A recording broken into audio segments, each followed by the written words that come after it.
Hello there. What is going on, everyone? Today, I'm going to be bringing to you my review of Time of Legends Joan of Arc from Mythic Games. This is the Kickstarter version of the game, so I am going to be looking at the Kickstarter specific version because it may be different than the eventual retail version. So I want you to keep that in mind that this review is going to be specifically on this version. However, there's a lot to talk about, and I'm going to kind of give you the rundown of basically how the game works, and what it all has in it, and then I'll bring to you my final thoughts at the end. Also, if you are new here, I want to remind you there is another round of the giveaway going on right now, so if you'd like to win a $25 Amazon gift card, all you have to be is a subscriber and leave a comment on this or one of my videos, and the winner for that should be announced next week. So make sure you just watch until the end of the videos, because I will usually announce winners towards the end. With that being said, let's go ahead and dive in and take a look at this game. So on the surface, Joan of Arc is going to look and feel a lot like a standard area control game that has a little bit of kind of worker placement elements where you're going to be using these cubes. Or if you have the plunder pack from the Kickstarter edition, you can use these flags as well. They have stickers to go on them to mirror colors of the cubes, although I have not put the stickers on there yet. So I'm going to be using cubes for this. Now, and you'll use cubes to go ahead and activate areas, and then when you put a cube in an area, you can then activate everything that's in that area and move them. And so I could put another cube maybe into this area and move those guys into here, or then I could put another cube into this area and move all of those guys into here. And so basically it works by a cube activating an area, and once you activate an area, you can move or attack, or basically you can do one action, and sometimes you can even do a bonus action if your character has a bonus action. But basically they get one action each, and you'll go, first player will go first. They'll spend as much as they want to spend, and then they'll say they're done, and then the second player will then be able to respond, and then you'll pull all your cubes off the board, and then the second player will go. And there's different colors of cubes. We have a little player board right over here, and this is a pretty clever little player board. And you can get different types of tokens that you can store over here that you can use to spend for all sort of things. You'll get XP tokens, and you'll get tokens that you can spend for cards that are basically kind of like a currency to fuel certain abilities that will occur in the game. There's also other types of tokens that are a little more scenario dependent. There's a lot of tokens that you're going to see in this game depending on the scenario. And the scenarios are important. I'm going to talk more about those later. But as far as the basic game goes on your board, you're always going to have these cubes that you're going to be using to activate. And whatever you don't activate at the end of your turn is going to slide down, and you can store up to 3 of these down in your reserves. Now, the different colored cubes are going to do different things. So the gray cubes are general activation. So if I wanted to, say, activate this different area, I'd have to put a cube there. Now, I can't activate that same area again. So if I have my archers, let's say they attack and then everybody else moves, I can't attack with those archers again. Unless, of course, I spend a gold or a yellow cube, and I can do that and then reactivate an area that I've already activated. You can only do that once, though, because you can only spend a gold cube in an area that only has a single cube already in it. So once I've done that, then I can activate one more time. And now if I move them out with that gold cube, then I can potentially turn around and activate the next area. So you are able to kind of really work a certain unit. If you want to move some units out and really kind of get the most bang for your buck, you can really overwork a certain unit. If I have a green cube, I can charge, and that's really useful for certain units that have like this mounted knights units. They have the charge keyword, and units with charge can move and attack. And if they're a cavalry unit, basically horses, they can move twice and attack for a single green cube, which is very useful. And the blue cube is kind of like blue magic and Magic the Gathering, and this one basically lets you interrupt. This is one that you can actually play during your opponent's turn after they're done activating an area, but before they activate their next area, they can pause, and you'll have the opportunity to play a blue cube if you have one. And that can allow you to just activate an area as normal. So that is a pretty cool thing to do. And those are the 4 basic cube colors. And of course, again, or you would have different colors. You would have either blue, yellow, green, or gray stickers on your banners if you had those. And it is worth pointing out that this board does seem like it's built a little bit more for these banners since they are round and they kind of go right into those areas a little bit better than the cubes do.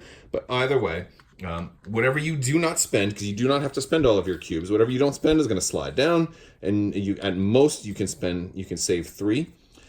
And then on your following turn, you'll probably want to spend whatever you have from here first, because you'll be getting more cubes every turn to activate more and more stuff. So you can activate a lot of different units. Now, an important thing is that you'd have these different hexes. So as we look back to the board, there's going to be different numbers of areas on different hexes. So every hexagon is going to be considered a hex, but not every area is going to be considered a hex. So like we have this particular hex that has 3 different areas. And so I'm going to pick this one up. These are all double-sided, by the way, so you can have lots of different board setups. But this hex is going to have 3 different areas in them, and they're all considered adjacent. So they're different areas that you're basically going to move. So like think of this as thicker forests. So each one is going to count as a different move as opposed to just moving into the whole hex. So think of it as it's more thicker forest for your units to move through. So they kind of move through a little bit slower. And an adjacency is going to work if you have basically a line adjacent to it, but you can't, not if you're only adjacent on the corner. So I couldn't go from here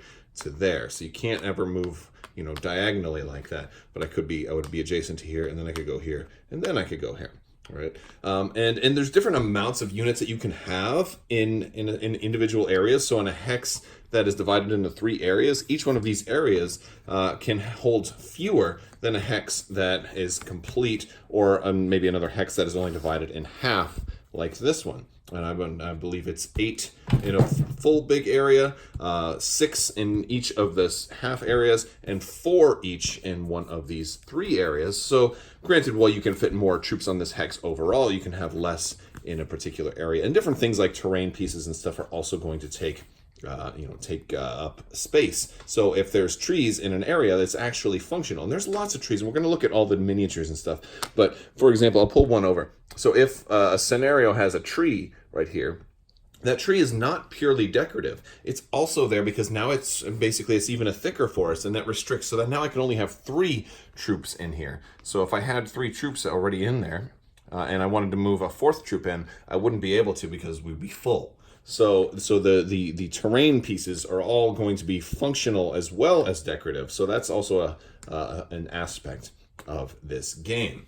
We also have some more boards that are going to be run. Like I'm going to show you the way a round works and how we get extra cards and all of that.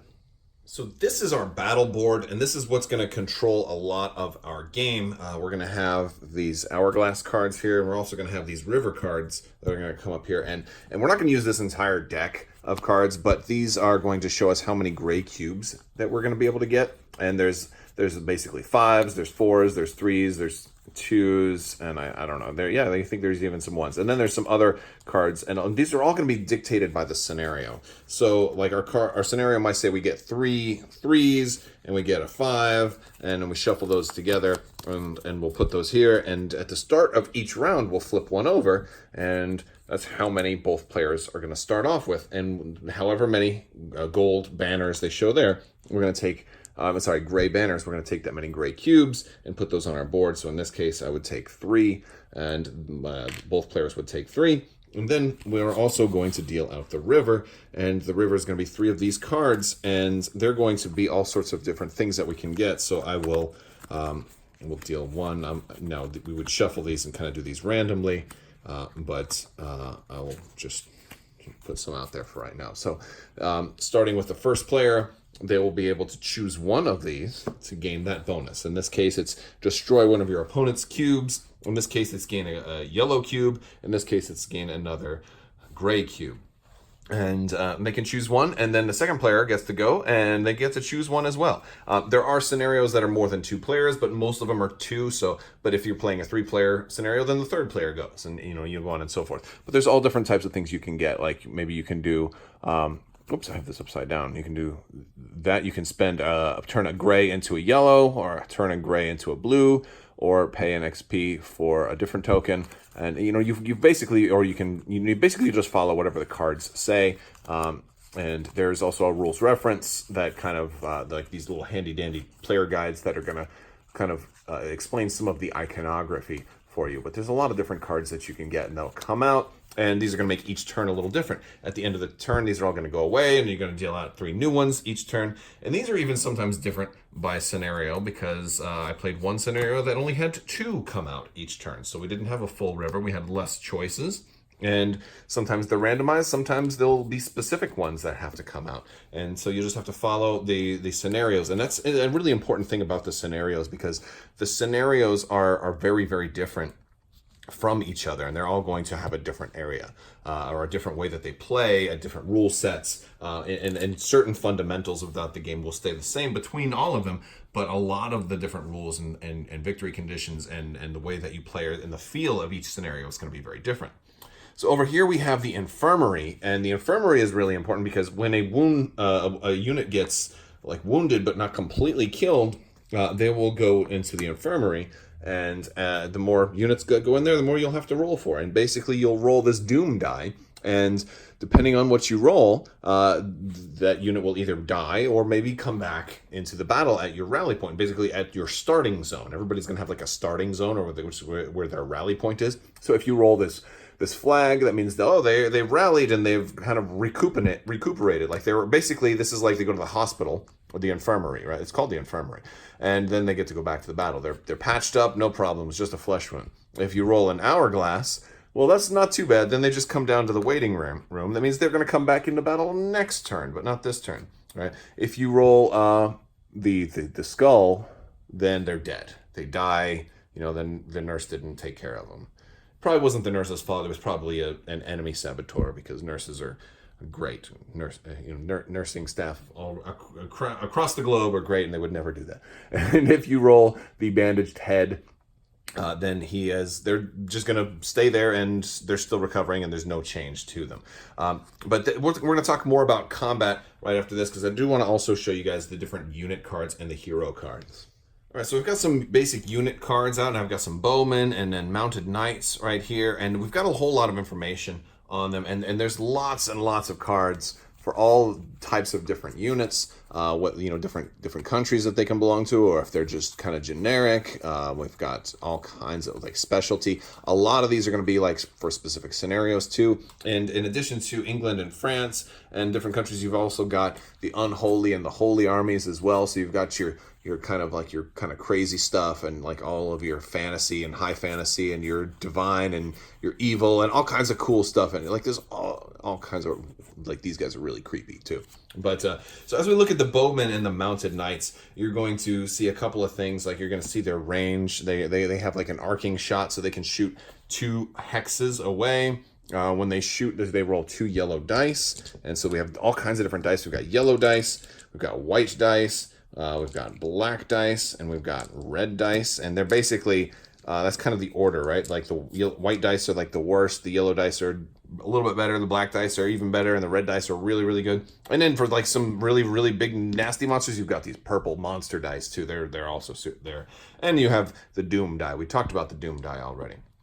And any special bonuses they have are going to be over here. And so for these guys, when they attack, they're going to turn shields into these little wound symbols right here. And these are going to basically count as your damage, but they're not necessarily all that bad. So these are actually called a disrupt. And it's strange to call it a disrupt because for me, I think of this as a light wound. I think of this as a wound or a damage. But it's called a disrupt because basically it will put them in the infirmary and they can potentially die from there. But this doesn't actually kill someone. So I tend to think of this as more of a wound than a disrupt. Disrupt throws me off calling it that. But yeah, the shields are useful when defending because they'll cancel stuff. Disrupt will basically take a whole unit off the map, but it'll puts them in the infirmary, and then they could die in the infirmary. You've got a goat head here, which is called a push, and you can basically relocate a unit. Basically, you hit them and you cause them to kind of scatter, and you can put them wherever you want as long as it's only one space away. So, and that's really important because remember we're activating units with those cubes, and when we activate an area, we're activating every unit that's in that area. So there's a big strategy of this game is where you kind of want to group your people up together. So by pushing somebody out of an area, you're forcing your opponent to have to spend like way more cubes than they would have to try to get everybody else together. So these are important. And then some of your tougher dice, the black dice have one of these, and I think the red dice have two, is the kill. So the sword is a really good result, and that is a straight up kill.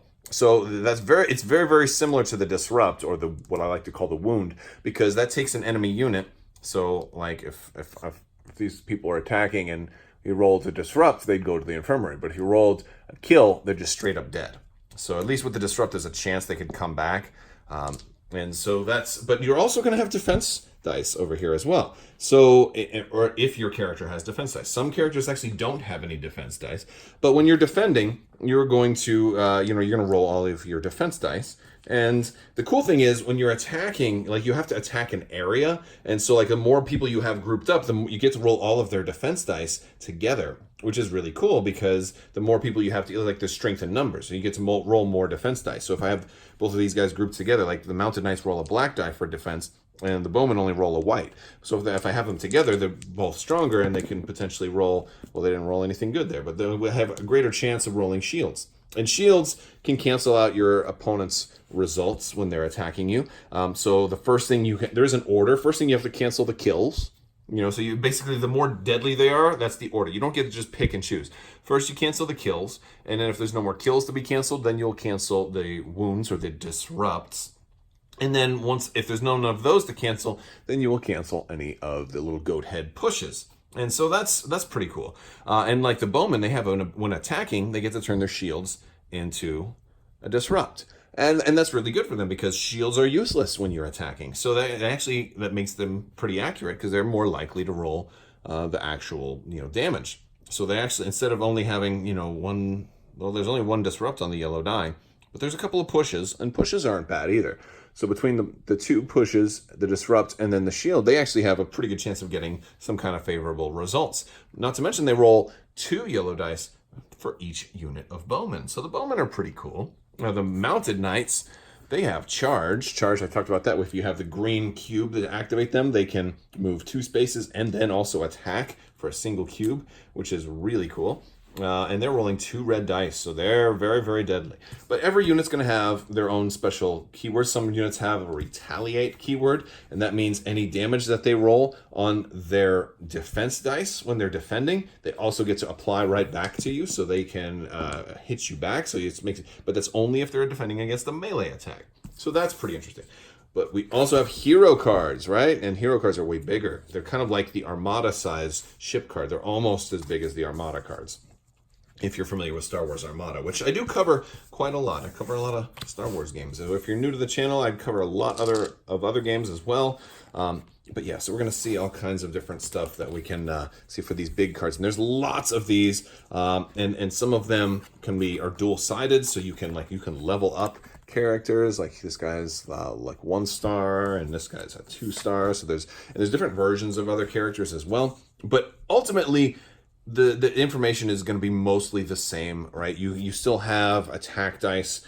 They have health down here. I mean, usually your heroes are going to have health. So this means they can take wound tokens. So if they get a disrupt, instead of going to the infirmary, they can just take a wound. Or if they get one of these, that they'll just take a wound instead of getting, and then they can take a couple of hits before they die. And so that's certainly very, very helpful. And it's cool because when your opponent's attacking you, they roll the dice, but you get to assign where those dice go. So if I don't want to lose anybody, maybe I put like 4 wounds on Bertrand here, and don't have anybody else go to the infirmary. It's possible to do things like that. Then there's some extra rules too, like where your heroes can take a wound instead of being pushed. If you really need them to hold their ground, then even these can potentially do damage if you want your hero just to stay put. And there's heroes for all the different. There's hero cards for all the different heroes and villains and monsters and all the big bosses and all of these creatures. And there's a lot of these. Like I'm going to show you. There's like some of them. There's lots of really big cards. So like, and a lot of these are all scenario driven. And there's multiple versions of a lot of different characters. Maybe when somebody's good or bad or more powerful. We got angels too. Look at this.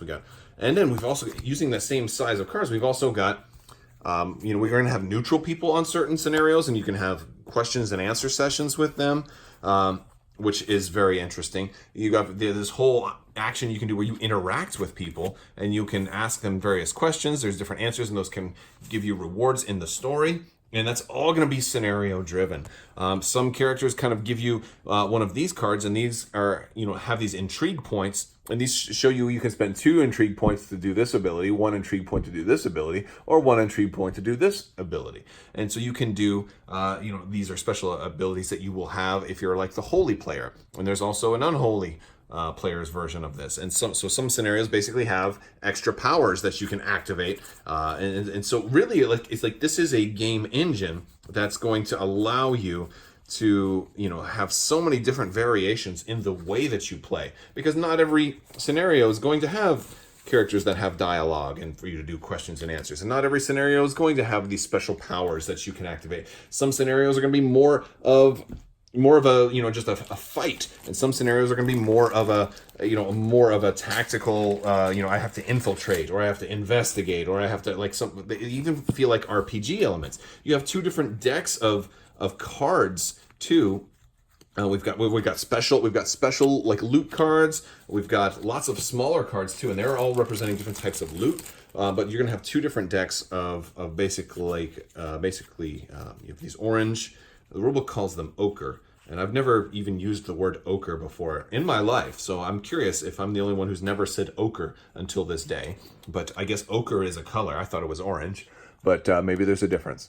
But yeah, you have basically the orange deck and the green deck, and some scenarios will have you using the green deck, some scenarios will have you using the orange deck, and those represent different like action or power cards that you can use, and these will sometimes also have a cost. So if you have these tokens, you can spend that token to play this card. So that one costs 2 tokens, this one costs 2, some of them will cost 0, but a lot of them, this one costs 3, right? At any time, choose an enemy unit. The unit is considered to have no skills or powers. So, like, if you're going after somebody's hero and you're going to take away their retaliate ability or something, that one costs 4. So there's all kinds of cards that you can get, and some of them are, some of them are really, really cool. And so that adds a different aspect to the game, but the thing is, not every scenario will have, the green deck or the orange deck, or, so there's so many different types of cards, and there's so many different types of tokens. I have a whole bag full of all these tokens. Some of them are wound tokens, some of them are static for every game. Some of them have these question mark tokens, which you have to set up and randomize and put all over the village and find, different stuff and investigate and flip them over and see the random things that can happen. And it definitely can feel like an RPG. Let's take a look at the miniatures. Now, I've already looked at a lot of these miniatures when I've done my unboxings, and so I don't want to kind of reinvent the wheel here, but I did pull all of these out. And I want you to see like how much you're really getting. I've got like all of them on my tabletop right now. And behind this wall here, I've got a lot of my heroes and my named characters and individual characters. Got some of our ruins and our terrain elements over on this side. We've got our horse line right here. And these are all in the legendary scale, which is like a 15 millimeter scale. So they're pretty small, and but they do look very cool. But I'm not going into too much detail here because I just want you to see how much you're getting and this is just wave 1 of the Kickstarter. And then we've got our bigger stuff back here. We've got the devil, we've got this Hydra, we've got a cockatrice, a griffin, we've got angels, we've got the dragon, which is definitely going to be one of my candidates for miniature of the year. Oh, I've got this flying carpet. Got the Tarask. I always call it Tarasque.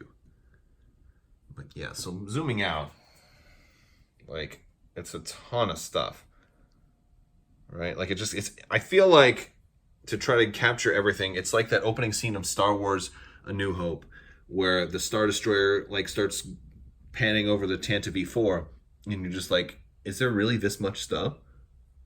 Is there really this much? It just keeps going and going and going. So while the quantity of the stuff is good, the quality is also really, really good. But I do have some gripes that I want to kind of share with you.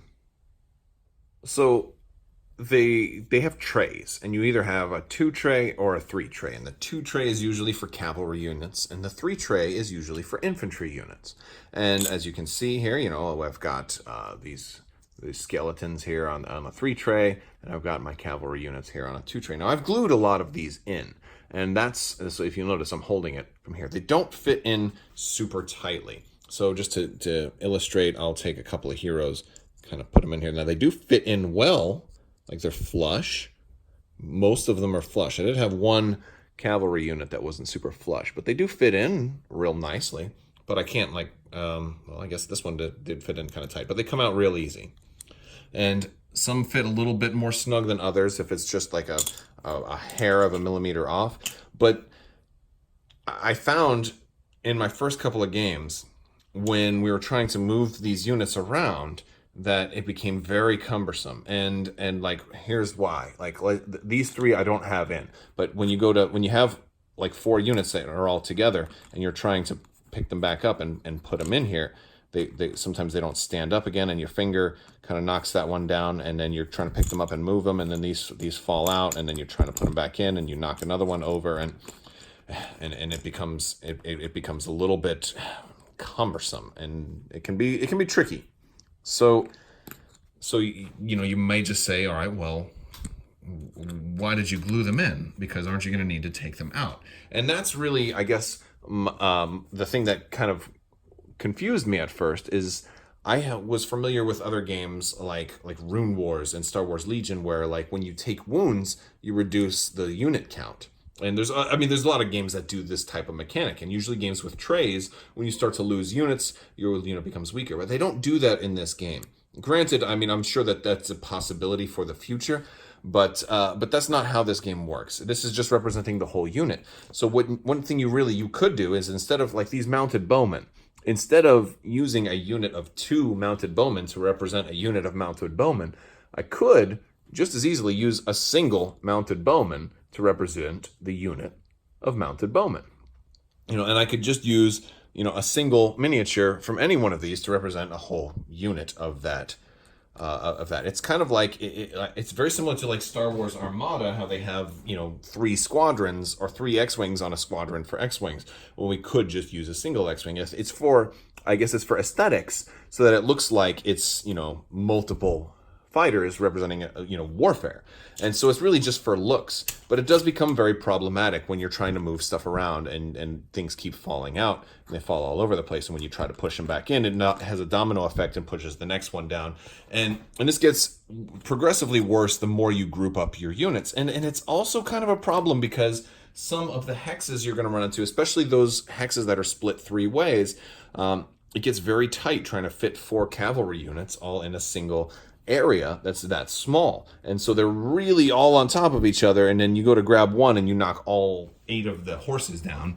So I made the decision today that I was going to glue virtually everything in. So almost everything I've got here, I left these guys unglued so I could tell you the thing.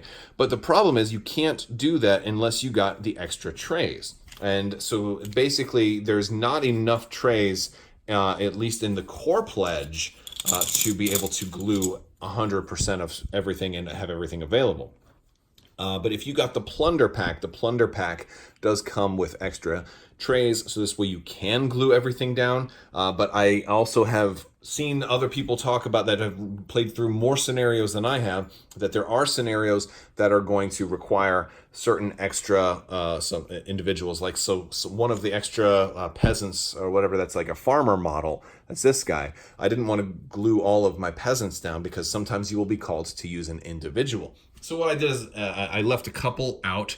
So I didn't glue everything. I'm gluing about 95% of my stuff down, and I'm trying to keep at least one spare model from certain units. So and also I just put a tiny little drop of crazy glue in here. So if I had to, I could probably twist it and get it out, or I could stick them in the freezer and make the glue loosen up, and I could pop them out that way. But honestly, this is going to make the game a lot easier to set up and a lot easier to play, because that is another thing. There's so many miniatures here. There's just so many that if they weren't all glued down, like, it could really take you forever to find, oh, I need another Bowman, but hold on, no, you don't. I've got all the Bowmen already glued. So, that's kind of another reason I did it, because there's a lot of stuff here, and setting up can take a long time. So final thoughts for Time of Legends Joan of Arc. I think this is a really cool system that has a lot of games within it. It sounds weird to say that, and this may be the first time that I think I've really kind of had a game that felt as wide open as this game does, because it's really that. It's a system that has so many different options and different types of scenarios and ways that you can play. Each scenario is going to differ vastly from the next. We've had one that felt kind of like a game of football. I just had to reach the opponent's kind of end zone in order to win. Whereas I had another one that was a lot more like a role-playing game. And then some are more about battle, and others are more about intrigue. And so in some you can have conversations, and you're like reading question and answers to each other, and you can even get kind of in the spirit and be like, and read the card like in the character's voice, like, well, I will give you a concoction from my special stash if you will deliver to me 12 pieces of gold. So something like that. You can do weird stuff if you want to do that. And of course, it also does allow for a lot of homebrew scenarios as well, because there are so many components. But that's also a critique of mine, is that there are so many components that it's overwhelming. Like, I showed you the table, and that's just the plastic. I've still got tons of cardboard and rule books and tiles and cards and scenario books and more tiles, and there's tiles I haven't even punched out yet because I haven't played through all of the scenarios yet. I'm definitely going to, though. I feel like at the end of the day, this game had me coming back for more. I am anxious to play every scenario, and I don't know if I'll actually be able to play every scenario, because I do play a lot of games and I'm pretty busy, but it means a lot when a game makes me really want to go back and play it like 4 or 5 times right away. A lot of times I'd like to be itching to play that game one more time, but this one I'm like, all right, I want to play this at least 7 or 8 more times. And so that actually says a lot to me. But yeah, the biggest gripes I have is the overwhelming amount of components, as well as the fact that the trays and the miniatures don't really serve a purpose beyond aesthetics. So I was very glad to have the plunder pack to be able to just glue them all down. I feel like that's a problem that can be rectified if I'm able to come up with a really good storage solution that I will know where things are and that will work for me. But I think that's a problem that some folks might have. They may just come up with this, I don't know how to quickly access everything. And that might be more of a problem for some folks than others, because I feel like if this is a game that maybe is your main game, maybe if somebody out there, if this is the only game they have, I think it's going to be fine for them, because maybe if you're having a game night, you're having a friend over or multiple friends over, you're going to be able to spend that hour, maybe even an hour and a half potentially, getting everything set up, getting all of this stuff set up before they show up. Because I can imagine it's depending on how fast you are or how adept you become at setting everything up and knowing where, oh, I need this component, I know which box that's in. I need this component, I know which box that's in. And as of right now, at the time I'm making this video, I've only got wave 1, which means there's more stuff that's even incoming. So there's going to be even more than what I've showed you, which is pretty daunting. But I feel like if some enterprising individual were to make a really, really detailed organizer for this game, probably after wave 2 ships, that could do a lot towards making this game more quickly and easily accessible and readily playable. But that being said, I think that's a reasonable price to play or to pay for the satisfaction you get of playing this game, because both me and the other person I'm playing against in our games, we had a good time. So even losing was still satisfying. It was still a fun game. The engine works pretty well. It definitely causes you to think. There's a lot of strategy that goes into it, and I mean, you would expect there to be, but that strategy feels good too. And I like the idea of setting a couple of cubes down on the map. I'm like, and if this is something that my opponent and I have agreed on, is that let me set a couple of cubes down to make sure that I can reach where I'm trying to reach this turn, and I can kind of sound it out. So we're not playing this rule. Oh no, you touched the cube, you have to move it. So we've kind of played a little bit more relaxed like that, but definitely made the gameplay experience very, very fun. I really like the terrain as well. The fact that the terrain is functional as well as pretty. The components, I've talked about them a lot in my unboxing videos, but these components are absolutely fantastic. I really don't have any complaints about the sculpts and the design of the miniatures. They're absolutely gorgeous, and I'm liking them a lot better since I have glued them down. However, if you did not get the plunder pack for this, I definitely suggest trying to get it, because I think if you can glue them all down, you're gonna have a great time. But another thing about that, if you are in the business of collecting a lot of miniatures, I think that's an added bonus to this game, because you can use those individually for either diorama building or for other 15mm games. If you just wanted to have all those Bowmen individually standing without having the tray, you have that option too. So that is another thing that you could do, is you don't really have to use the trays. You could use the minis without the trays, play it that way. It'd be a little bit more simplified, and then you'd also have the freedom to use those minis in all of your other games and projects. So all in all, I really like the game. Can't wait to get it back to the table. Can't wait to play through every scenario, especially the dragon. Definitely looking forward to the dragon. And painting the dragon too, which is actually really intimidating. I'm not gonna lie. Having something that beautiful, I'm a little scared to try it. But if you hit that subscribe button, maybe you will see when I eventually do try and paint the dragon. All right, guys, I want to thank you so much for watching. And if you like this video, go ahead and give it a thumbs up. Let me know what you think down in the comments below. Don't forget to enter that giveaway. Click that subscribe button.